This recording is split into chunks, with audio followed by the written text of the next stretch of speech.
Forza Horizon series is a very interesting case. At the moment of the recording, there are two active games in the series, meaning that the games that are actively supported by developers, or rather actively supported. More on this a bit later. It's Forza Horizon 4 and Forza Horizon 5. And for the ones who want to decide which one to buy or which one to play, it can be a little bit of a difficult decision. But I have actually reviewed both of those games a few years ago on my channel and gave my full opinions about those. But since then I've been playing both of those games far more extensively, and I have also played far more car sims and simcade games, so I can give you far more educated decision on which one to buy. Now again, this is fully based on my opinion, but I will try to give all the arguments that I can. So let's decide which one is better decision to buy, Forza Horizon 4 or Forza Horizon 5. And this video is sponsored by this channel's brand new sponsor, Instant Gaming. If you want to get best games for the cheapest prices, no matter it's on a PC, PlayStation, Xbox or Nintendo consoles, and you don't want to wait for any sales, Instant Gaming is the way to go. And I also partnered with Instant Gaming for epic giveaway of any game of your choice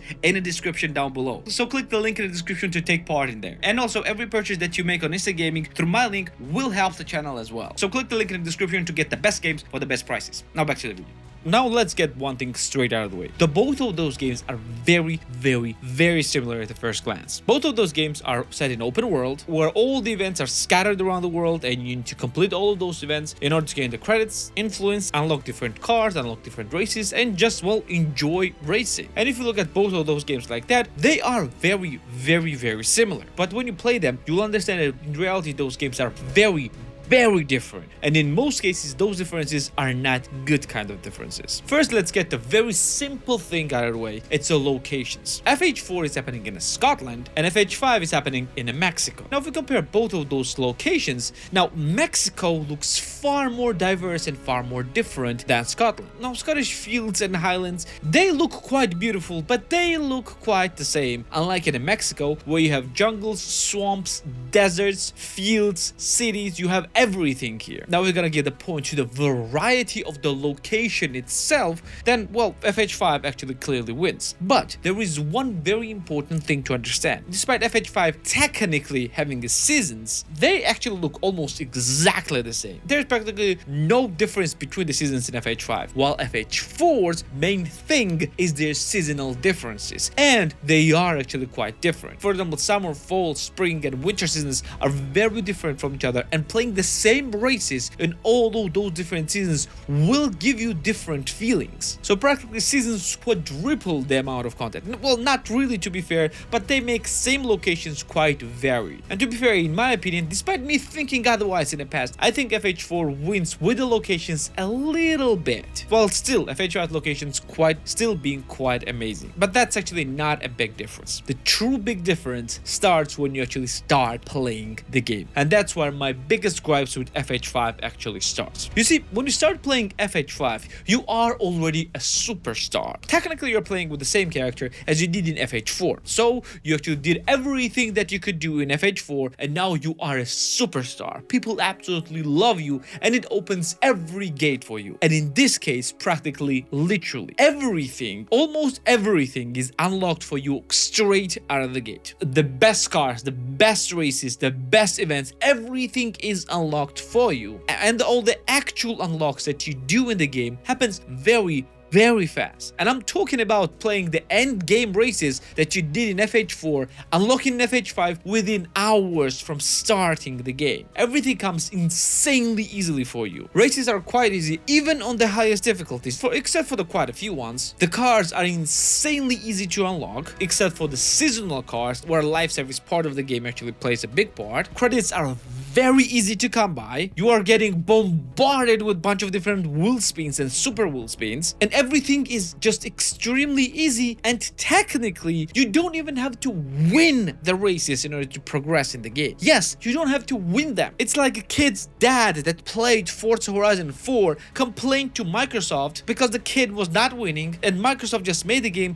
where the participation and the friends made along the way is a true prize of the game, and that kinda sucks. You unlock so many things in FH5 right from the get-go that you really don't know what to do next, and you kind of don't want to do anything as well. That's the biggest bummer for me. I was playing with the best cars in the game within just a few hours from starting the game. And not just that, you can actually play any race that you want with any car that you want. Want a dirt race with LaFerrari? Well, you can do that. Want to drift with G-Wagon?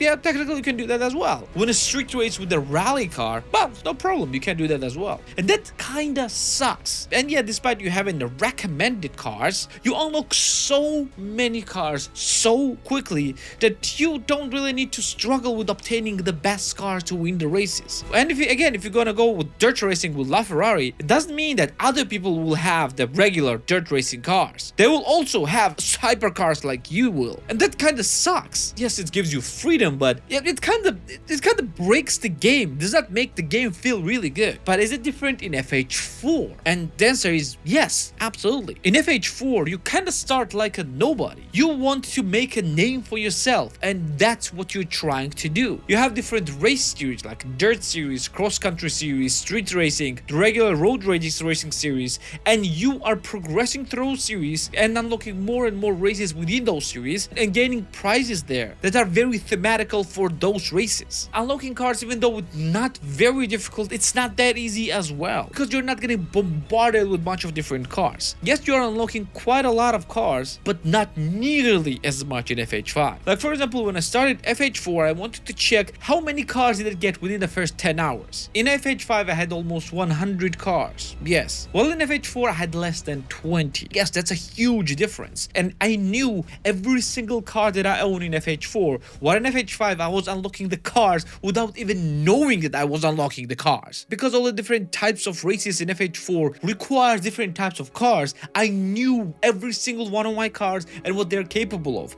And not just that, because the cars and races require the specific modifications for different seasons, I had even less cars available for every single race. And don't get me wrong, there are a lot of cars in this game. There are hundreds of cars in this game. Yes, less than FH5, but still a lot of cars. And this progression made me want to play FH4 more and more and more. Well, in FH5, yep, I kinda did not want to play this game anymore, except for maybe just wasting the time. Yes, I was just playing the game to drive around and to look at this beautiful Mexican countryside. But that's not all, because, well, when you're gonna finish the base game, you're gonna have some more DLCs. And DLCs are also quite varied between those games. In FH5, you have 2 DLCs. And by DLCs, I mean actually expansions, the big expansions of the game. You have Hot Wheels and Rally Adventure. And not gonna lie, they both kinda suck. Even though Hot Wheels was actually directly taken from FH3 and was pretty okay, the races were quite, well, boring. Except for doing loops and having these tracks over the actual map, it was not that fun. It was interesting, but not very fun. While Rally Adventure is like kind of like more of a dirt racing. It was okay at best. While in FH4 you had Fortune Island, which is a completely separate location, which was quite fun, and the Lego Speed Champions, which allowed you to, well, play with the Lego cars, which was weirdly surprisingly fun. Now, expansion wise,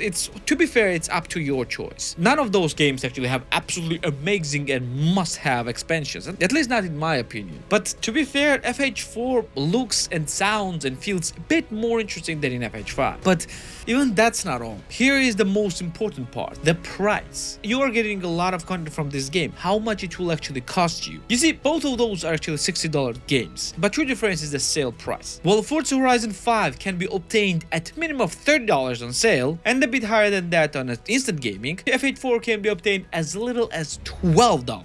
And people actually voted with their wallets on this one, because right now, at this moment, there are far more people playing FH4 than FH5. But there is another reason for that. You see, Microsoft is actually discontinuing FH4, and by the end of 2024, you won't be able to purchase FH4 anymore. But that means that the only choice that you're gonna have of buying this game is buying FH5. And from December 15, 2024, you won't be able to buy this game on any stores, not Steam and not Microsoft Store. And that kind of sucks, because this game is absolutely majestic. suggest it. And also, if you're interested in comparison of how this game actually plays on handhelds, well, in recent weeks, I played FH4 exclusively on my Lenovo Legion Go, and it plays like a dream. And don't get me wrong, FH5 plays amazing there as well. So finally, which one to buy? Well, I would say buy FH4 while you can. It's actually an amazing game and better game than FH5 is. In addition, it costs less as well. So yeah, I would suggest you to go with FH4. At least that's what I think. And if you're interested in comparison of Forza Horizon series to the sim racers like Assetto Corsa, you can watch my video about that right here. Or if you want the list of best 27 racing games, you can watch the video about that right here as well. Oh yeah, and don't forget to subscribe right here as well. And I'm gonna see you in the next one.